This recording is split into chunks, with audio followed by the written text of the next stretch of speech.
جی السلام علیکم. اچھا آج ہم بات کریں گے کہ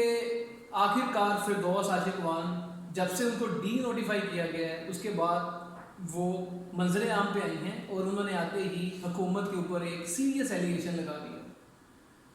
ان کے مطابق ڈائریکٹ عمران خان صاحب کے اوپر لگایا ہے کہ جی جو کچھ بھی ہوتا رہا ہے ان کے سگنیچر سے ہوتا رہا ہے. خیر اس کے اوپر مزید ڈسکس کریں گے. عاصم رضا بھائی ایز یوزول ہمارے ساتھ موجود ہیں. جی عاصم السلام علیکم. عاصم بتائیے گا کہ فردوس عاشق وان آخر کار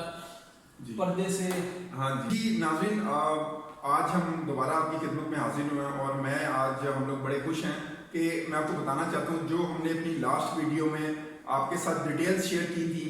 جس میں ہم نے جو باتیں بتائی تھیں اس وقت تک انہوں نے آ کے اس ٹائم تک بیان نہیں دیا تھا، کوئی اسٹیٹمنٹ آفیشیلی ریکارڈ نہیں کروائی تھی. جو چیزیں ہم نے اس ٹائم آپ کو بتائی تھی اپنی لاسٹ ویڈیو میں، اور وہ الحمدللہ وہ ساری انفارمیشن کریکٹ ہو گئی ہے. جو انہوں نے انٹرویوز دی ہیں نجی ٹی وی چینلز پہ آ کے، ایز اٹ از ورڈز وہی ہیں، وہی چیزیں ہیں، وہی انفارمیشن جو ہمارے پاس تھی وہی انہوں نے آ کے ویریفائی کر دیا. پردے سے ہاں جی بالکل آپ صحیح کافی کچھ جی بالکل. فردوس عاشق وان صاحبہ جب سے ڈی نوٹیفائی ہوئی ہیں اس کے بعد پہلی دفعہ وہ منظر عام پر آ کر انہوں نے ایک نجی ٹی وی چینل کو انٹرویو دیا، اور اس انٹرویو میں انہوں نے بڑے دبنگ قسم کے اعلانات کیے ہیں، اور اس میں کچھ انہوں نے انڈائریکٹلی گورنمنٹ کو. اس میں جو سب سے امپورٹنٹ چیز ہے وہ یہ ہے کہ انہوں نے جو آگے بیانات دیے ہیں گورنمنٹ کے خلاف وہ بڑے سیریس ہے. اس میں انہوں نے direct Imran Khan prime minister of Pakistan کو ایڈریس کیا، اور اس میں انہوں نے کہا ہے، انہوں نے بتایا ہے کہ جو میں آتھورائزڈ ہی نہیں تھی، جتنی بھی یہ چیزیں میرے پاس ایلیگیشنز لگے ہیں، کرپشن کے الزام لگے ہیں کہ میں نے 10% یا 20% جو میڈیا ہاؤسز سے ڈیمانڈ کی ہوئی تھی، تو اس میں انہوں نے کہا ہے کہ جتنے بھی یہ کانٹریکٹس ہوئے تھے میں پرسن آف کانٹیکٹ تھی صرف، اور میرا کام تھا اس چیز کو فائل کو بنا کے اس کو پی ایم ہاؤس بھیج دینا. آگے اس پی ایم ہاؤس میں جا کے اس کے اوپر final signatures Imran Khan prime minister of Pakistan کے ہوتے تھے، اور اس کے بعد وہ ڈیل فائنل ہوتی تھی.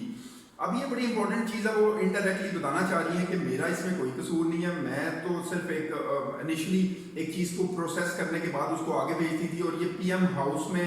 جو لوگ بیٹھے ہیں جو پرائم منسٹر کے سگنیچر کر رہے ہیں ان کے بہاف پہ، یہ سارا ان کا کیا تھا. وہ فائل پریزنٹ کرتے تھے، خان صاحب کے آگے اور خان صاحب جی سائن کر دیتے تھے. اب اس میں بڑی زبردست چیز ہے، ڈائریکٹلی انہوں نے پھر وہی بات کی ہے کہ میری اتھارٹی نہیں تھی، یہ ساری کانسپریسی جو ہے یہ prime minister house, prime minister office جو ہے وہ اس کے اندر شامل ہے، اور انہی کی وجہ سے ہوا. جتنی فائلز ہوتی تھیں وہ initially first person of contact میں تھی، اور اس کو فائل کو پروسیس کرنے کے بعد اس کو آگے بھیج دیا جاتا تھا. اب اس میں وہ کہہ رہی ہیں کہ پرائم منسٹر آفس میں جو لوگ بیٹھے ہیں، اب پرائم منسٹر آفس میں کون لوگ بیٹھے ہیں ہمیں پتہ ہے، وہاں پہ کون لوگ بیٹھے ہیں. ان کا ڈائریکٹ اشارہ اعظم خان کی طرف ہے جو کہ پرنسپل سیکرٹری ہیں. جیسے کہ ہم نے پچھلی ویڈیو میں بتایا تھا کہ ان کی جو ہے وہ پرنسپل سیکرٹری کے ساتھ پی ایم کے جو ہیں اعظم خان کے ساتھ کافی بحث ہوئی تھی، اور اس کے بعد جو ہے ان کو کہا گیا تھا. اب اس میں انہوں نے یہ چیز ایک اور ویریفائی کر دی ہے کہ اعظم خان نے ان کو بلا کے کہا ہے کہ آپ اپنا استعفیٰ دے دیں. جب انہوں نے اس کے اوپر رجسٹ کیا کہ آپ میں کون ہوتے ہیں میرے سے استعفیٰ مانگنے والے، تو اس کے اوپر پھر پرائم منسٹر کے پاس یہ بات چیت دی اور انہوں نے ان کو ڈی نوٹیفائی کر دیا. اور ان کا یہ بھی کہنا تھا فردوس عاشق وان صاحبہ کا کہ مجھے جب الیکٹ کیا گیا ہے تو وہ خان صاحب نے کیا ہے، جی اور مجھے اگر ڈی نوٹیفائی بھی کریں گے، مجھے ڈی سیٹ بھی کریں گے، تو وہ صرف پرائم منسٹر آف پاکستان ہی کر سکتے ہیں، اور یہ ٹھیک ہے. اور کوئی مجھے کیونکہ ان سے پوچھا گیا نا یہ کویسچن، نجی ٹی وی چینل پہ ان سے کویسچن پوچھا گیا کہ جی آپ کو کسی ان کے پرنسپل سیکرٹری نے یا پرائم منسٹر ہاؤس سے کسی دوسرے بندے نے آپ کو بلا کے ڈیمانڈ کیا کہ آپ استعفیٰ دیں، تو انہوں نے بولا نہیں، یہ مجھے ڈائریکٹ خان صاحب نے ہی مجھے الیکٹ کیا تھا، انہوں نے ہی مجھے دی تھی. بالکل ایسی ہے، ان کی بات ٹھیک ہے، کیونکہ انہوں نے لاسٹ اپنے انٹرویو میں جو ایک چینل کو دیا گیا اس میں انہوں نے کہہ دیا ہے کہ جی یہ بیوروکریٹس کی اتھارٹی نہیں ہے کہ وہ مجھے بلا کے میرے سے استعفیٰ مانگے، جو کہ بالکل ٹرو ہے. بینگ اے ایم این اے اور being a politician, prime minister کی اتھارٹی ہے کہ وہ ان کو بلا کے جو ہے وہ ان سے جو بھی ڈی سیٹ کا مطلب ان سے ریکویسٹ کرتے یا ان کو فورس کرتے جس طرح بھی کرتے.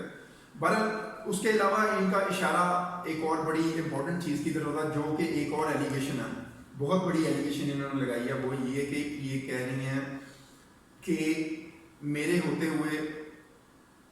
گورنمنٹ آف پاکستان کے بہت سارے میڈیا رسپونڈنٹس تھے، میں اکیلی نہیں تھی، اور بہت سارے مطلب میری منسٹری کے ہوتے ہوئے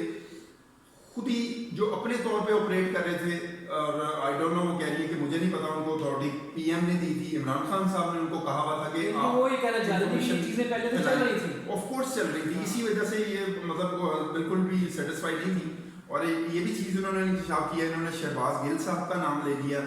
اس میں بھی انہوں نے کہا ہے کہ جی آپ کو زیادہ بہتر پتا ہے کہ اس ساری چیزوں کے پیچھے کون کون لوگ ہیں، کون سے وہ لوگ ہیں جو یہ چیزیں پھیلا کے اور جو چاہتے تھے کہ ہم آگے ہیں، ان لوگوں نے اس سارے کھیل میں بڑا اہم کردار ادا کیا ہے. اور اس کے بعد وہ ساری چیز جا کے اعظم خان کے اوپر ختم ہوتی ہے. اب اس کے اندر ایک اور امپورٹنٹ چیز ہے، وہ یہ کہ یہ دیکھا جائے تو فردوس عاشق امان یہ ڈائریکٹ جہانگیر ترین والی جگہ پہ چل رہی ہیں، اور انہوں نے بھی آتے ہی اپنے بیان داغے ہیں گورنمنٹ کے خلاف. اب دیکھنا یہ ہے کہ یہ بھی جیسے کہ جہانگیر ترین صاحب کچھ بیان دینے کے بعد وہ چپ ہو کے بیٹھ گئے ہیں، شاید وہ حالات کی نزاکت کو سمجھ گئے ہیں، اس کے بعد انہوں نے کوئی بیان نہیں دیا. لیٹس سی آنے والے دنوں میں کلیئر ہو جائے گا. بہرحال انہوں نے ابھی بھی بہت دبنگ باتیں کی ہیں، اسٹریٹ باتیں کی ہیں، اور انہوں نے جو ایک فرسٹ ایلیگیشن لگایا ہے کہ میری اتھارٹی نہیں تھی ان کرپشن کے الزام جو میرے پہ لگ رہے ہیں، وہ ساری اتھارٹی پی ایم ہاؤس کی تھی، پی ایم آفس کی تھی، اور جہاں پہ وہ لوگ بیٹھے ہوئے ہیں جن کے انہوں نے نام لیے ہیں اعظم خان کے اور دوسرے لوگوں کے، کہ یہ سائن یہ سگنیچرز ان کی ہی اتھارٹی تھی اور انہوں نے ہی کر کے. لیکن آصف صاحب اس کے اوپر ایک چیز تو ہے نا کہ چلیں جو میڈیا سیل سے یہ 20% یا 10% وہ جو فائل تھی اس پہ خان صاحب نے سائن کر دیے، لیکن جو باقی جو انہوں نے پرائیویٹ طور پہ جو 3 گارڈز رکھے ہوئے تھے، جو کہ اس کے علاوہ ان کے پاس جو 3 لگژری کارز تھیں، وہ اس کو تو پرائم منسٹر صاحب کو نہیں پتا. نہیں میں خیر یہ والے تو ایلیگیشنز مطلب اس کے اوپر کچھ چیزیں انہوں نے ہائڈ بھی سمجھ نہیں آتی. لیکن اصل میں اس کے پیچھے دیکھیں یہ جو گاڑیاں یوز کرنے والی، اب گاڑیوں کی ان کو تو کمی نہیں ہوگی کہ مطلب گاڑیاں ہو جو 3-4 گاڑیاں کے کوٹا سے جو 9 امپلائی انہوں نے رکھے تھے، وہ کیا اس کا بھی خان صاحب کو علم تھا؟ نہیں دیکھیں یہ والی بات مجھے نہیں لگتا. دیکھیں اصل اس کے پیچھے مقصد ہم نے جیسے اپنی لاسٹ ویڈیو میں بھی شیئر کیا تھا کہ جو ہمارے former D G I S P R تھے عاصم باجوہ صاحب کو بھی لے کے آنا تھا، آف کورس اس سیٹ پہ انڈکٹ کرنا تھا، تو آف کورس ان کو ڈی نوٹیفائی کرنے کے لیے بھی کچھ چیزیں تو کرنی تھی نا.